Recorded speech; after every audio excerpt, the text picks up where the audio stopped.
ક્લબના આમંત્રિત મહેમાનોમાં હિનાબહેન, જેની આપણે ઓળખ લીધી અને ખૂબ મજા આવી ગઈ. મેં તમને ફર્સ્ટ ટાઈમ જોયા. હું બરોડામાં ઘણા વર્ષોથી હોવા છતાં પણ બહુ મળીને આનંદ થયો. ચાર્મીબેન, બિંદુબેન, સેજલબેન અને મારી સર્વે ગોપીઓ, સર્વે રાધાઓ, આજે જન્માષ્ટમીના અંતર્ગત આપણે જે આ કાર્યક્રમ કરી રહ્યા છે તેમની કૃષ્ણ રાધે કૃષ્ણ રાધે કૃષ્ણ. આમ તો આજનો વિષય મને સેજલબેને એવું કીધેલું કે મહાભારતનું કોઈ પણ એક પાત્ર, એટલે મેં મનમાં એવું વિચાર્યું કે રાધા વિશે બધા બોલશે, કૃષ્ણ વિશે બધા બોલશે, કારણ કે રાધા અને કૃષ્ણ છે ને એ આમ યુનિવર્સલ કેરેક્ટર કહેવાય. પણ મહાભારતની અંદર એક એવું પાત્ર હતું કે જેના વિશે તમે બધા જાણો તો છો જ, પણ એના વિશે ક્યારેક કોઈ દિવસ ઉલ્લેખ નહોતો થયો. જેમ કે રામાયણમાં ઉર્મિલા, એનું તપ સીતા કરતા પણ વધારે હતું, પણ એનો ઉલ્લેખ નહોતો ક્યાંય. એટલે આવા ઘણા એવા હિડન જેમ છે મહાભારતની અંદર કે જેના ઉલ્લેખ બધાએ કર્યા છે, બધા જાણે છે, પણ એની અસલ ઓળખ શું હતી. તો હવે જે પાત્ર જે છે ગાંધારી, એના વિશે હું તમને વાત કરવાની છું. હવે ગાંધારી ક્યાંના હતા? તો અત્યારનું જે અફઘાનિસ્તાન, કંદહાર, એ કંદહાર જે છે એ સતયુગની અંદર ગાંધાર નગરી હતી અને ગાંધાર નગરીની રાજકુમારી ગાંધારી.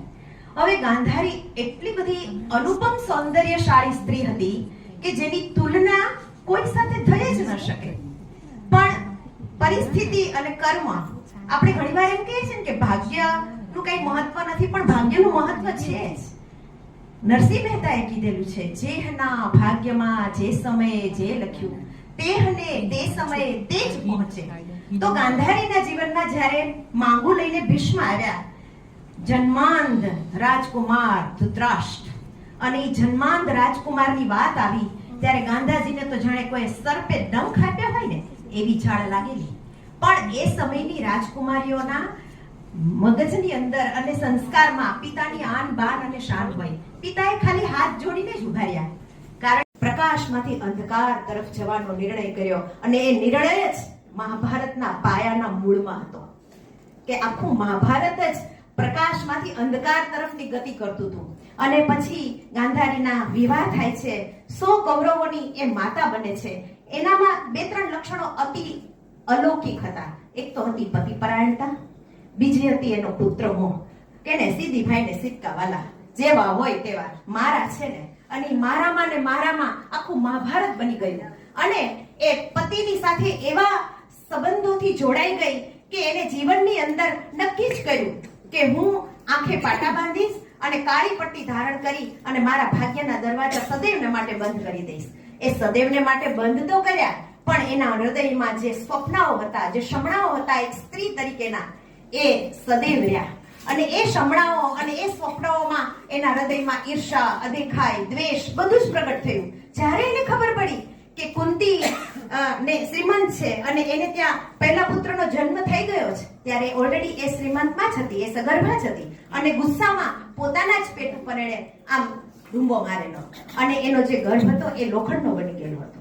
એ તો મહર્ષિ વેદવ્યાસ આવ્યા અને મહર્ષિ વેદવ્યાસે કીધું કે કાંઈ નહીં, હું આના કટકા કરીને 100 દીકરાની તને માતા બનાવીશ. એની પાછળ પણ એક સ્ટોરી છે. એ જ્યારે કુંવારી હતી ત્યારે અતિ તપસ્વી સ્ત્રી હતી, શંકરની પાસે વરદાન માંગ્યું કે મારે 100 પુત્રો જોવે છે. હવે આટલા શમણાઓ જેના હૃદયમાં હોય, એ સ્ત્રીનું મન કેટલું બધું ચંચળ હોય અને કેટલી બધી એ સ્વરૂપવાન હોય અને કેટલી બધી ઈચ્છાઓ ધરાવતી હોય, છતાં એને આજીવન પાટા બાંધ્યા. ધૃતરાષ્ટ્ર સાથે પતિપરાયણ, કર્તવ્યપરાયણ, નિષ્ઠામાં એને ક્યાંય કચાશ ન લાવવા દીધી. અત્યારે તો આપણે વાતો કરીએ છીએ પતિના પગલે પાછળ પાછળ ચાલવામાં, ક્યાં કોઈ પતિ પાછળ પાટા બાંધે એવી સ્ત્રી ક્યાં છે? કોઈ આજના યુગમાં જોવા મળે છે? હા, પતિના અત્યારની સ્ત્રીઓ ગાંધારી કરતા એક વેચ ચડે એવી છે.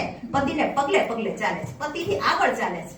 પતિને એમ કે તું ચિંતા ન કર, હું છું તારી સાથે, સહધર્મચારિણી, સહસંગીની, જીવન સાથી બરાબરનું, એટલું બધું એ માન રાખે છે. અને જ્યારે ગાંધારીને ખબર પડી કે કૃષ્ણ જ બધા મૂળની અંદર વાલા, જેવા હોય તેવા મારા છે ને, અને મારામાં ને મારામાં આખું મહાભારત બની ગયું. અને એ પતિની સાથે એવા સંબંધોથી જોડાઈ ગઈ કે એને જીવનની અંદર નક્કી જ કર્યું કે હું આંખે પાટા બાંધીશ અને કાળી પટ્ટી ધારણ કરી અને મારા ભાગ્યના દરવાજા સદૈવને માટે બંધ કરી દઈશ.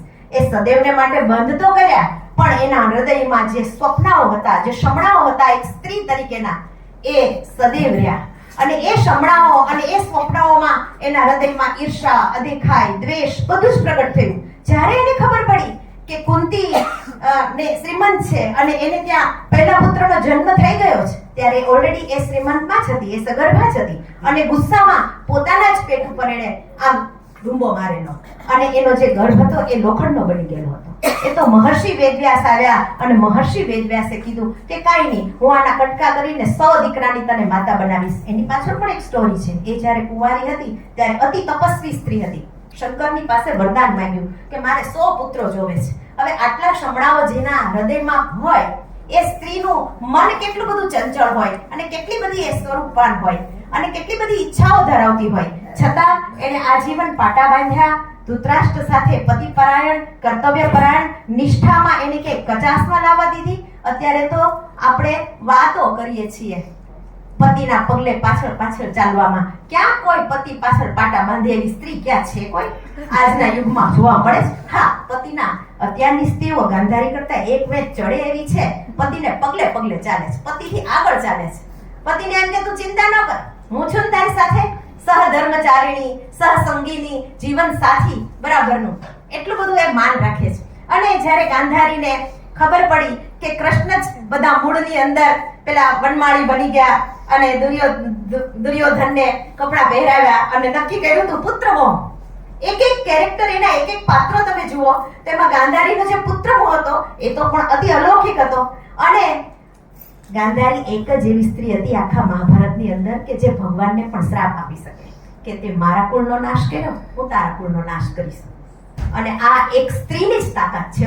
એટલે સ્ત્રીના ચેડા ન કરાય. સ્ત્રી શક્તિ સ્વરૂપા છે અને સ્ત્રી એવી શક્તિ છે કે માતૃરૂપેણ સંસ્થિતામ નમસ્તસ્યે નમસ્તસ્યે નમસ્તસ્યે નમો નમઃ. તો ગાંધારી આટલી મહાન સ્ત્રી હતી અને એની મહાનતાના ગુણગાન ગાય એટલા ઓછા, પણ આપણી પાસે સમયનું લિમિટેશન્સ છે. એટલે આજે બધાને જન્માષ્ટમીની ખૂબ ખૂબ શુભેચ્છા અને મહાભારતના દરેક પાત્રોને મનથી કોટી કોટી વંદન. Thank you.